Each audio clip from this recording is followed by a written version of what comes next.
రెడ్డి గారిది తిరుమల తిరుపతి పర్యటన రద్దయింది. దీనిపైన మీ అభిప్రాయం? ఆయన అభిప్రాయాలంటే ఏం లేదండి. ప్రభుత్వం ఇక్కడ ఉంది, వీళ్ళు అధికారం వీళ్ళ చేతిలో ఉంది, ఎన్నైనా పెడతారు. అసలు చేయకూడదనడానికి ఏమైందండి? చెయ్యాలి కదా, అంతకుముందు చేశారు, మరి ఇప్పుడే ఎందుకు చెయ్యాలి? వాళ్ళ మీద ఇవన్నీ రాజకీయాలే. ఎవరు అధికారం ఉన్నప్పుడు ఇంకా వాళ్ళు రూల్స్ వాళ్ళు పెట్టుకుంటారు, ఇంకంతే. దాని గురించి మనం చెప్పేది లేదు. అదే జగన్మోహన్ రెడ్డి గారు అంటున్నారు, ఇదే కనుక పర్యటన రద్దు కాకపోతే రేపు నేను శ్రీవారిని దర్శించుకునేవాడిని అని చెప్పేసి జగన్మోహన్ రెడ్డి గారు అంటున్నమాట. అవును, అది కరెక్టే కదండి. దేవుడి దగ్గరికి ఎవరన్నా వెళ్ళాలి కదా, అది ఒకరిది కాదు కదండి. అది దేవుడిది అన్నప్పుడు గొప్పవాళ్ళు వెళ్తారు, అంటే పేదవాళ్ళు వెళ్తారు, రాజకీయ నాయకులు అందరూ సొత్తు అది. అటువంటిప్పుడు వీళ్ళు ఆ రోజు వీళ్ళు చేయకూడదు. ఆయన కెపాసిటీ ఆయన ఉందండి. ఇప్పుడు హైకోర్టు జడ్జి గారు వెళ్తారు, ఆయన వెనకాల ఉంటారు కదా, అందరు వెళ్తారు. అదేవిధంగా ఈయన రాజకీయ నాయకుడు వెళ్తాడు, మాజీ సీఎం, ఆయనకున్న ప్రోద్బలం వెనకాల ఉండేవాళ్ళు వస్తారు. దానికి తగ్గట్టు ఈ గవర్నమెంట్ కూడా ఆయనకి కల్పించాలి. అక్కడికి వెళ్ళి ఈయన నిజంగానే ఏమైనా న్యూసెన్స్ అలాంటి ఏమైనా చేస్తున్నారంటే అప్పుడు యాక్షన్ తీసుకోవాలి. కానీ దర్శనానికి వెళ్తున్నప్పుడు దానికి ఏముందండి?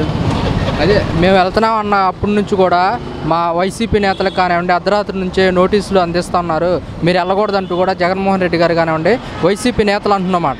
మీరు వెళ్ళకూడదు. అదేలేండి, ఇది ఇప్పుడు అధికారం ఉంది కదండి. ఇప్పుడు అధికారం ఉన్నప్పుడు వాళ్ళు ఏదైనా పెడతారు, ఇలాంటి రూల్స్ కానీ రెగ్యులేషన్స్ కానీ.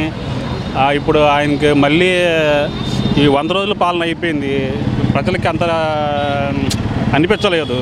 ఏదో ఒక దాని మీద డైవర్ట్ అవుతూనే ఉంది ప్రాబ్లమ్స్. ఇవన్నీ అవి కానీ ఇవి కానీ వాటిని ఏమైనా డైవర్ట్ చేయడం కోసమని ఇలాంటి ఏమన్నా పెడుతున్నారు. అవన్నీ ప్రజలకు అర్థమవుతున్నాయి, చూస్తున్నారు, గమనిస్తున్నారు. ఇలా రద్దు కావటంపై మీ అసలు ఎంతటి కరెక్ట్ అంటారన్న? ఇలా కూటమి నేతలు ఇలా చేయటం అంటే అది రాంగ్ అండి. అది అసలు అలా చేయకూడదు. అది అనేది తప్పు. అలాగా ఆయన ముందే చెప్పాడు కాబట్టి అది ఒకవేళ రూల్ ఫాలో పెట్టిన తర్వాత నేను వెళ్తాను అని అంటే అది ఇది. కానీ ఆయన ముందు నుంచే ఆయన షెడ్యూల్ పెట్టేస్తున్నాడు.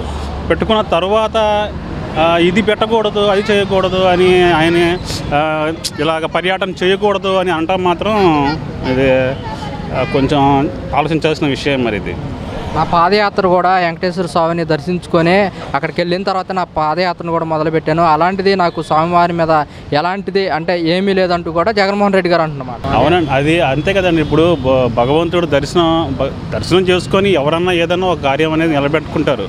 అది సామాన్యుడైనా సరే, మధ్యతరగతి వాళ్ళు ఎవరైనా సరే వాళ్ళు చేసుకుంటారు. అది చేసుకోవడం తప్పేముందండి దాంట్లో.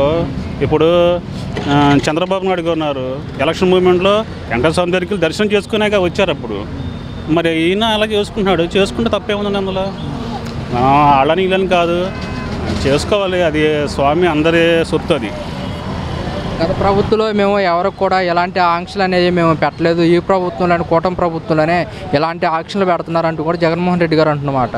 కూడా అంతగా ఏమి ఆపలేదులే, కానీ బాగానే పెంపుతున్నారు. కానీ ఇప్పుడు ఈ ఇష్యూ, లడ్డూ విషయం మీద ఇంకా ఏదైనా ధర్నాలు ఏమైనా జరుగుతాయేమో అంటే ఇది మతానికి సంబంధించింది కాబట్టి ఇంకేదైనా జరుగుతాయేమోనని ఆపడానికి ఆపుండొచ్చు కదండి వీళ్ళు.